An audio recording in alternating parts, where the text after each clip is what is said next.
नमस्कार। चलिए आज एक टाइम मशीन में बैठते हैं और सीधे चलते हैं साढ़े 4,000 साल पीछे।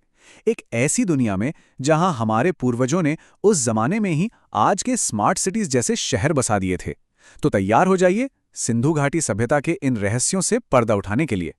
सोचिए जरा, आज से 4500 साल पहले जब इजिप्ट में गीजा के पिरामिड बन रहे थे, ठीक उसी वक्त भारत में एक स्मार्ट सिटी मौजूद थी। जी हाँ, ये कोई फैंटेसी नहीं है, ये असलियत थी। एक ऐसी सिविलाइजेशन जो उस जमाने की बड़ी बड़ी ताकतों इजिप्ट और मेसोपोटामिया के टक्कर की थी। तो इस रोमांचक सफर में हम देखने क्या-क्या वाले हैं। सबसे पहले हम जानेंगे कि ये खोई हुई सभ्यता आखिर मिली कैसे। फिर हम नापेंगे इसके विशाल साम्राज्य को और घुसेंगे कांस्य युग की उन स्मार्ट सिटीज में। हम इनके शहरों के राज खोलेंगे, इनकी इकोनॉमी का इंजन समझेंगे और आखिर में उस सबसे बड़े सवाल का जवाब ढूंढेंगे कि ये लोग गए कहाँ। तो हमारी कहानी शुरू होती है 1921 से, जब दयाराम साहनी ने जमीन के नीचे दबे एक पूरे के पूरे शहर को खोज निकाला। इसे हड़प्पा सभ्यता का नाम दिया गया। ये ब्रॉन्ज एज की उन गिनी चुनी सभ्यताओं में से थी जिसने शहरों में जीना सीखा, और इसका जो गोल्डन पीरियड था वो था 2600 से 1900 ईसा पूर्व के बीच का। और जब हम साम्राज्य की बात करते हैं ना, तो ये कोई छोटा मोटा इलाका नहीं था। इसका फैलाव इतना ज्यादा था कि सुनकर कोई भी हैरान रह जाए। जरा इस नक्शे को देखिए। ये सभ्यता एक बहुत बड़े ट्रायंगल जैसी थी, जो आज के भारत पाकिस्तान से भी बड़ी थी, लगभग 13 लाख वर्ग किलोमीटर।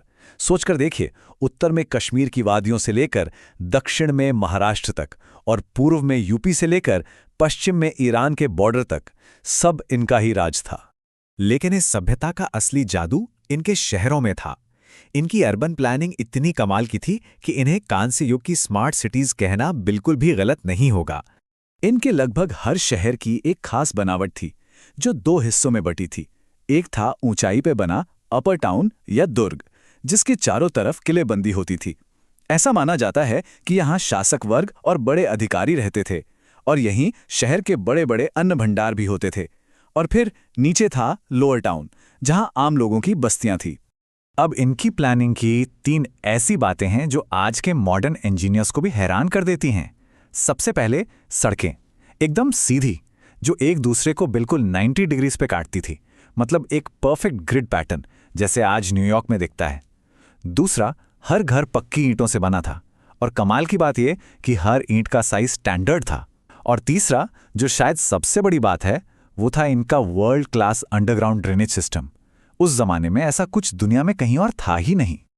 लेकिन हर नियम का एक अपवाद तो होता ही है ना? धोलावीरा में हमें एक अलग ही नजारा देखने को मिलता है।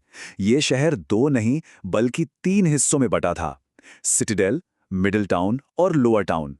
और इसी बात ने इस शहर को और भी ज्यादा रहस्यमयी बना दिया है। तो चलिए अब इन शहरों के खंडहरों में चलते हैं और देखते हैं कि खुदाई में मिली चीजें हमें उस दौर के जिंदगी की क्या-क्या कहानियां सुनाती हैं। हमारा पहला स्टॉप है मोहनजोदड़ो। इस नाम का मतलब है मुर्दों का टीला। ये नाम ही अपने आप में एक मिस्ट्री की तरफ इशारा करता है, और ये शहर इस सभ्यता का सबसे बड़ा और सबसे मशहूर केंद्र था। यहाँ खुदाई में मिला ग्रेट बाथ, जो एक बहुत बड़े स्विमिंग पूल जैसा है, शायद किसी धार्मिक काम के लिए इस्तेमाल होता था। यहीं पर मिली शहर की सबसे बड़ी इमारत, ग्रेट ग्रैनरी, जहां पूरे शहर का अनाज रखा जाता था। और हाँ, इतिहास की सबसे मशहूर कलाकृतियों में से एक, कांसे की डांसिंग गर्ल और पशुपति की मोहर, ये भी इसी शहर की देन है। अब चलते हैं हड़प्पा, उस जगह पर जहां से ये सारी कहानी शुरू हुई। ये वो पहला शहर था जो खोजा गया, और इसी के नाम पर इस पूरी सभ्यता को हड़प्पा सभ्यता भी कहा जाता है। हड़प्पा में एक लाइन से बने 6 अन्न भंडार मिले हैं, जो बताते हैं कि अनाज जमा करना इनके लिए कितना जरूरी था। यहाँ R37 नाम का एक कब्रिस्तान भी मिला, और सबसे मजेदार बात, यहाँ से सबसे ज्यादा यूनिकॉर्न यानी एक सिंग वाले जानवर की मोहरें मिली हैं। ये जानवर आज भी एक पहेली बना हुआ है। अब हम पहुंच गए हैं गुजरात के लोथल में, जिसे उस जमाने का मैनचेस्टर कहा जाता था। अब इस नाम से ही कोई समझ सकता है कि ये कितना बड़ा इंडस्ट्रियल और ट्रेडिंग हब रहा होगा। लोथल में दुनिया का सबसे पुराना आर्टिफिशियल डॉकयार्ड यानी कि मानव निर्मित बंदरगाह मिला है, जहां से समुद्री जहाज दूर दूर तक व्यापार करने जाते थे। यहीं हमें पहली बार चावल की खेती के सबूत भी मिले। और एक ऐसी कब्र मिली जिसमें एक पुरुष और महिला को एक साथ दफनाया गया था, जो आज भी कई सवाल खड़े करती है।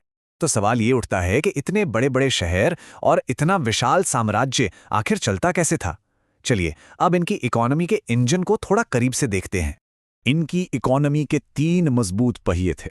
पहला था खेती, जहां ये गेहूं, जौ और दुनिया में पहली बार कपास उगा रहे थे।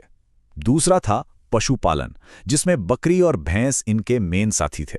और तीसरा था इनका ट्रेड, जो बिना सिक्कों के चलता था। जी हां, ये लोग सामान के बदले सामान लेते देते थे, जिसे हम बार्टर सिस्टम कहते हैं। इनका ट्रेडिंग नेटवर्क तो आज के ग्लोबल ट्रेड जैसा ही था।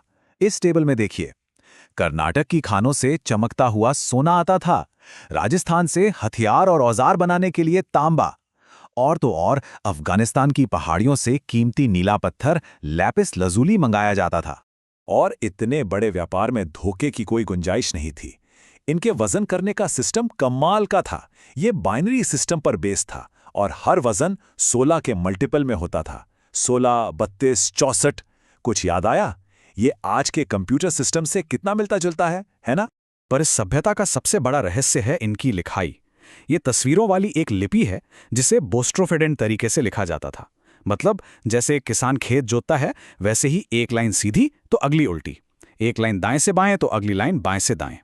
और दुख की बात यह है कि हजारों कोशिशों के बाद भी आज तक कोई इसे पढ़ नहीं पाया है। और अब हम आ पहुंचे हैं इस कहानी के सबसे बड़े और सबसे अनसुलझे सवाल पर। एक सभ्यता जो इतनी एडवांस्ड थी, इतनी बड़ी थी और इतनी ऑर्गेनाइज थी, वो आखिर रातों रात गायब कैसे हो गई? इस रहस्य को सुलझाने के लिए इतिहासकारों ने कई थ्योरीज दी हैं। व्हीलर जैसे कुछ विद्वान मानते हैं कि बाहर से आए आर्यों ने इन पर हमला कर दिया। वहीं मैके और राव का कहना है कि सिंधु नदी में आई भयानक बाढ़ सब कुछ बहा ले गई। एएन घोष क्लाइमेट चेंज को वजह बताते हैं, जिससे नदियां सूख गईं। और एमआर साहनी का मानना है कि किसी बड़े भूकंप ने जमीन का नक्शा ही बदल दिया होगा। तो क्या वो बाढ़ थी, सूखा था, या फिर कोई हमला? सिंधु घाटी का अंत आज भी इतिहास का सबसे बड़ा रहस्य बना हुआ है। कोई एक अकेली थ्योरी हर सवाल का जवाब नहीं दे पाती। शायद सच्चाई इन सब में कहीं छिपी है। आज के दौर में सबसे मजबूत थ्योरी कौन सी है? ये सवाल आज भी दुनिया भर के इतिहासकारों को सोचने पर मजबूर करता है।